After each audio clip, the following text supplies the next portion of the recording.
नमस्कार। प्रादेशिक समाचार के साथ मैं पूनम केरकेट्टा। पहले मुख्य समाचार। केंद्र ने प्रतियोगी परीक्षाओं में अनियमितताओं पर नियंत्रण के लिए लागू किया कड़ा कानून। पेपर लीक में पकड़े जाने पर 10 साल की जेल और 1 करोड़ रुपए जुर्माने का प्रावधान। राष्ट्रीय परीक्षा एजेंसी ने अपरिहार्य कारणों से 25 से 27 जून के बीच होने वाली संयुक्त CSIR UGC नेट परीक्षा स्थगित की। केंद्रीय वित्त मंत्री निर्मला सीतारमण ने सभी राज्यों और केंद्र शासित प्रदेशों के वित्त मंत्रियों के साथ की बजट पूर्व चर्चा। GST की 53वीं बैठक की भी करेंगी अध्यक्षता। और झारखंड में मानसून की हलचल तेज, 9 जिलों में बारिश का अलर्ट। मौसम विभाग के अनुसार 4 दिनों में पूरे राज्य में दिखेगा असर। और अब समाचार विस्तार से। केंद्र ने प्रतियोगी परीक्षाओं में कदाचार और अनियमितताओं पर अंकुश लगाने के लिए एक कड़ा कानून बनाया है। इसमें दोषियों को अधिकतम 10 साल के जेल की सजा और 1 करोड़ रुपए तक के जुर्माने का प्रावधान है। आधिकारिक गजट में प्रकाशित एक अधिसूचना में कार्मिक मंत्रालय ने कहा कि कानून के प्रावधान आज से लागू हो जाएंगे। संयुक्त CSIR UGC नेट परीक्षा को अपरिहार्य परिस्थितियों और लॉजिस्टिक व्यवस्था के कारण स्थगित कर दिया गया है। यह परीक्षा 25 से 27 जून के बीच होने वाली थी। नेशनल टेस्टिंग एजेंसी NTA ने कहा कि इस परीक्षा के आयोजन के लिए संशोधित कार्यक्रम आधिकारिक वेबसाइट के माध्यम से बाद में घोषित किया जाएगा। मुख्यमंत्री चंपाई सोरेन ने कल प्रोजेक्ट भवन में गुरुजी स्टूडेंट्स क्रेडिट कार्ड योजना के go live of students application module launch किया। इससे विद्यार्थियों को सरकार द्वारा चयनित बैंकों से अधिकतम 4% की ब्याज दर पर 15 लाख रुपए तक का शिक्षा ऋण मिल सकेगा। मुख्यमंत्री चंपाई सोरेन ने लघु कुटीर और ग्रामोद्योगों को बढ़ावा देने पर जोर दिया है। कल रांची में उद्योग विभाग के कामकाज की समीक्षा करते हुए उन्होंने कहा कि सुदूर ग्रामीण क्षेत्रों में छोटे छोटे लघु कुटीर और ग्रामोद्योगों को जोड़कर गरीबों, किसानों और जरूरतमंद लोगों की आय में वृद्धि की जा सकती है।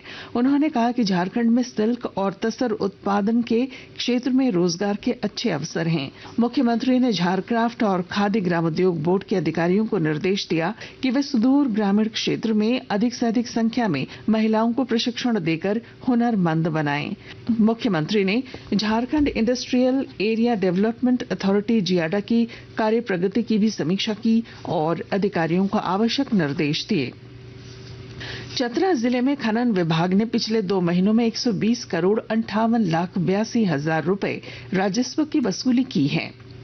जिला खनन पदाधिकारी मनोज टोप्पो ने राजस्व वसूली के संबंध में जानकारी देते हुए बताया कि पिछले वर्ष की तुलना में इस वर्ष 22 करोड़ 51 लाख रुपए से अधिक राजस्व की प्राप्ति हो चुकी है। राजस्व वसूली में सबसे अधिक योगदान कोयले का रहा है। आकांक्षी जिला गुमला में लोगों के जीवन स्तर में सुधार के लिए केंद्रीय योजनाओं का प्रभावी क्रियान्वयन किया जा रहा है और जानकारी दे रहे हैं हमारे संवाददाता। गुमला जिले में वित्तीय वर्ष 2023-24 के समाप्ति के अंतिम तिमाही तक केंद्र सरकार द्वारा संचालित प्रधानमंत्री मुद्रा योजना के अंतर्गत कुल 31,261 लाभुकों को 15,332.39 लाख रुपए ऋण वितरण किया गया है। वहीं PMEGP अंतर्गत वर्ष 2023-24 में कुल आवंटित लक्ष्य 186 है, जिसके विरुद्ध मार्च तिमाही तक 82 लाभुकों को ऋण वितरण प्रदान किया गया है। PMFME अंतर्गत कुल लक्ष्य 53 है, जिसके विरुद्ध कुल 65 लाभुकों को ऋण स्वीकृत कर लक्ष्य की प्राप्ति कर ली गई है। नरेश कुमार, आकाशवाणी समाचार, गुमला। आकाशवाणी के ताजा तरीन समाचारों के लिए आप हमारी वेबसाइट newsonair.gov.in पर लॉग ऑन कर सकते हैं।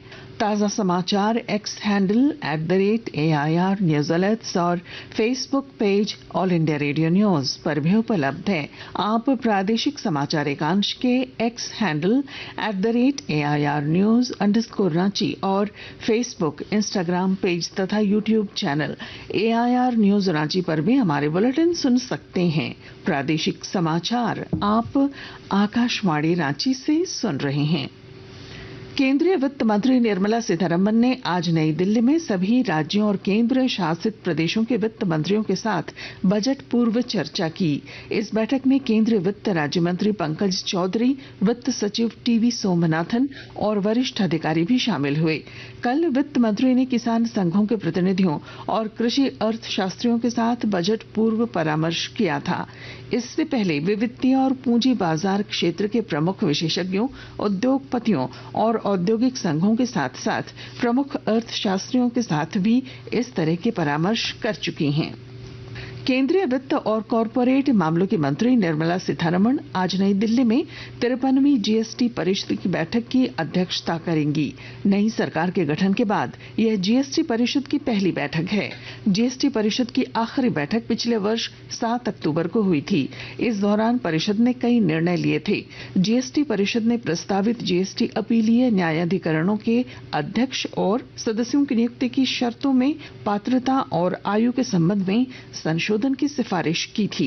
परिषद ने बाजरे के आटे से तैयार भोजन पर भी 0 दर की सिफारिश की। परिषद ने गुड़ पर जीएसटी को 28% से घटाकर 5% करने का भी निर्णय लिया था।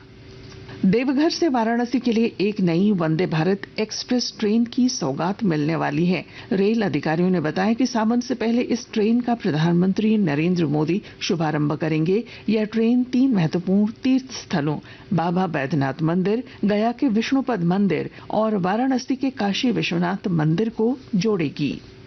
झारखंड के पूर्व मुख्यमंत्री हेमंत सोरेन की पत्नी और गांडेय की विधायक कल्पना सोरेन ने कहा कि पेयजल और शिक्षा जैसी समस्याओं का समाधान उनकी शीर्ष प्राथमिकता है। वे आज गिरिडीह में पत्रकारों से बातचीत कर रही थीं। उन्होंने कहा कि आने वाले 4 महीनों में जनता से किए गए वादे को पूरा करना है। झारखंड हाई कोर्ट में देवघर में दर्ज केस को निरस्त करने का आग्रह करने वाली सांसद निशिकांत दुबे की याचिका पर कल सुनवाई हुई। मामले में राज्य सरकार की ओर से जवाब के लिए फिर से समय की मांग की गई, जिस पर कोर्ट ने राज्य सरकार पर 1000 रुपए का जुर्माना लगाया है। इसी केस को निरस्त करने का आग्रह निशिकांत दुबे की ओर से हाई कोर्ट में किया गया था। हजारीबाग में उपायुक्त नैन्सी सहाय के निर्देश पर श्रम अधीक्षक अनिल कुमार रंजन ने धावादल के साथ कई होटलों और ढाबों में छापेमारी कर 4 बाल श्रमिकों को मुक्त कराया। धावादल में श्रम प्रवर्तन पदाधिकारी, जिला बाल संरक्षण पदाधिकारी और बाल कल्याण समिति के सदस्य शामिल थे। पूरे राज्य को नशा मुक्त बनाने के लिए सरकार द्वारा विशेष अभियान की शुरुआत की गई है। इस सिलसिले में रामगढ़ व्यवहार न्यायालय में प्रधान जिला एवं सत्र न्यायाधीश आलोक कुमार दुबे ने न्यायालय कर्मियों को नशा का सेवन नहीं करने की शपथ दिलाई। पटना के जक्कनपुर थाने की पुलिस ने क्षेत्र की एक युवती से धोखाधड़ी कर 17 लाख रुपए ठगी करने वाले आरोपी को देवघर से गिरफ्तार किया है। आरोपी गौतम मृणाल बिहार के जमुई जिले का रहने वाला है। बताया जाता है कि जक्कनपुर की युवती से उसकी दोस्ती शादी.com पर हुई। उसने युवती से अपने पिता का इलाज कराने का झांसा देकर करीब 17 लाख रुपए ठग लिए और बाद में दूरी बना ली। क्रिकेट आईसीसी पुरुष T20 विश्व कप में आज शाम एंटीगा में नॉर्थ साउंड के सर विवियन रिचर्ड्स स्टेडियम में सुपर 8 मुकाबलों में भारत और बांग्लादेश का मैच होगा। यह मैच भारतीय समय के अनुसार रात 8 बजे से होगा। आकाशवाणी का सीधा प्रसारण इस मैच का किया जाएगा। मॉनसून संताल परगना के पाकुड़ और साहिबगंज के रास्ते कल मॉनसून ने झारखंड में दस्तक दे दी है। मौसम विभाग के अनुसार मॉनसून अगले 3-4 दिनों में पूरे राज्य को कवर कर लेगा। इस दौरान कहीं कहीं 30 से 40 किलोमीटर प्रति घंटे की रफ्तार से हवाएं चल सकती हैं। और अब अंत में मुख्य समाचार। केंद्र ने प्रतियोगी परीक्षाओं में अनियमितताओं पर नियंत्रण के लिए लागू किया कड़ा कानून। पेपर लीक में पकड़े जाने पर 10 साल की जेल और 1 करोड़ रुपए जुर्माने का प्रावधान। राष्ट्रीय परीक्षा एजेंसी ने अपरिहार्य कारणों से 25 से 27 जून के बीच होने वाली संयुक्त CSIR UGC नेट परीक्षा स्थगित की। केंद्रीय वित्त मंत्री निर्मला सीतारमण ने सभी राज्यों और केंद्र शासित प्रदेशों के वित्त मंत्रियों के साथ की बजट पूर्व चर्चा। जीएसटी की 53वीं बैठक की भी करेंगी अध्यक्षता। और झारखंड में मॉनसून की हलचल तेज, 9 जिलों में बारिश का अलर्ट। मौसम विभाग के अनुसार 4 दिनों में पूरे राज्य में दिखेगा असर। और इसके साथ ही आकाशवाणी रांची से प्रादेशिक समाचार का ये बुलेटिन समाप्त हुआ। नमस्कार।